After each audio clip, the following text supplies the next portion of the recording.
جائے گی۔ بھائیوں اور بہنوں، جو اتھا گڑھے میں ہیں وہ اچھی طرح جانتے ہیں کہ عدالت کے بعد وہ کہاں جائیں گے۔ کیڑوں سے کاٹے جانے یا جہنم کے داروغوں کے تعاقب کرنے کے دوران وہ آگ اور گندھک کی جھیلوں کو دیکھتے ہیں، پھر وہ دم گھٹتا ہوا محسوس کرنے لگتے ہیں۔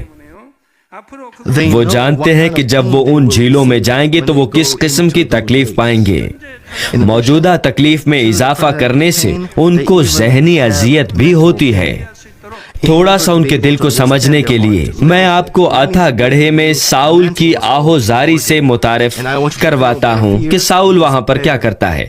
یہ انسان کا بدن کس طرح ہو سکتا ہے؟ یہ نہیں کہ میں اپنی زمینی زندگی کے دوران ایسا دکھتا تھا۔ یہاں میرا حلیہ قابل نفرت اور دہشت ناک بن گیا ہے۔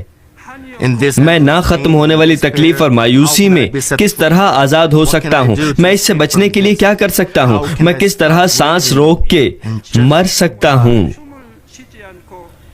اس ابدی سزا میں کس طرح سے آرام پا سکتا ہوں؟ میری لمبی زندگی کے اختتام کا راستہ کہاں ہے؟ میں ناقابل تصور تکلیف میں ہوں۔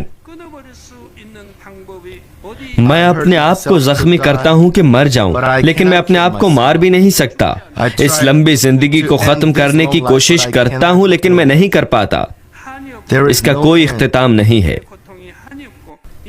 کوئی خاتمہ نہیں، میری تکلیف کا کوئی اختتام نہیں۔ میں کسی چیز کا اختتام نہیں کر سکتا، اور میں الفاظ میں ان ساری چیزوں کو کیسے ظاہر کر سکتا ہوں؟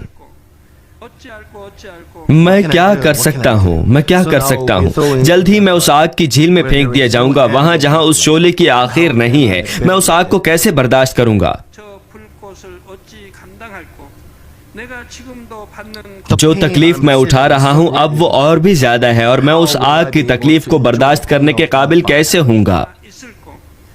جب شعلہ اوپر کو جاتا ہے یہ خوفناک ہوتا ہے، گہرائی اور تپش بیان نہیں کی جا سکتی۔ میں اس جگہ کو کیسے برداشت کر سکتا ہوں؟ میں اس درد سے کیسے دور جا سکتا ہوں؟ اگر میں صرف زندہ رہ سکتا ہوں، اگر میرے لیے صرف زندہ رہنے کا راستہ ہے، اگر میرے لیے نجات پانے کا صرف راستہ ہے، اگر کوئی مجھے زندہ رہنے کا راستہ دکھا دے تو پھر میں اس راستے پر جاؤں گا، لیکن میں کسی طرف بھی نہیں دیکھ سکتا۔ ہر طرف بس تاریکی، مایوسی اور درد ہے۔ میرے دن صرف مایوسی اور مشکل کے دن ہیں۔ میں اپنی جان کا یہ وجود کیسے برداشت کر سکتا ہوں؟ میں اس کو کیسے برداشت کر سکتا ہوں؟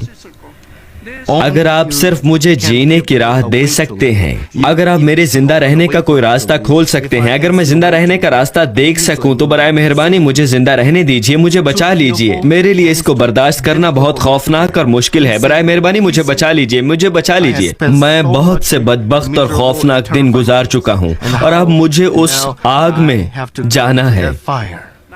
مہربانی سے مجھے دیکھیں اور مجھے بچا لیں، مجھے بچا لیں، مجھ پر رحم کیجئے، مہربانی کر کے مجھے زندہ رہنے دیں۔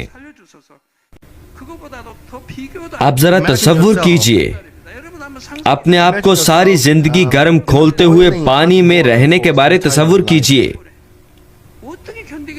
آپ کس طرح زندہ رہیں گے؟ آپ ایک منٹ بھی زندہ نہیں رہ سکتے، لیکن آپ کو اپنی ساری زندگی جینا ہے۔ آپ تصور کریں، آپ کو انتہائی گرم آگ کی جھیل میں زندہ رہنا ہے، اور گندھک کی جھیل میں زندہ رہنا ہے جو آگ کی جھیل سے 7 گنا زیادہ گرم ہے۔ آپ کو کسی بھی قسم کا آرام کیے بغیر وہاں زندہ رہنا پڑے گا۔ آپ تکلیف کو کس طرح برداشت کر سکیں گے؟ میں تو تصور بھی نہیں کر سکتا۔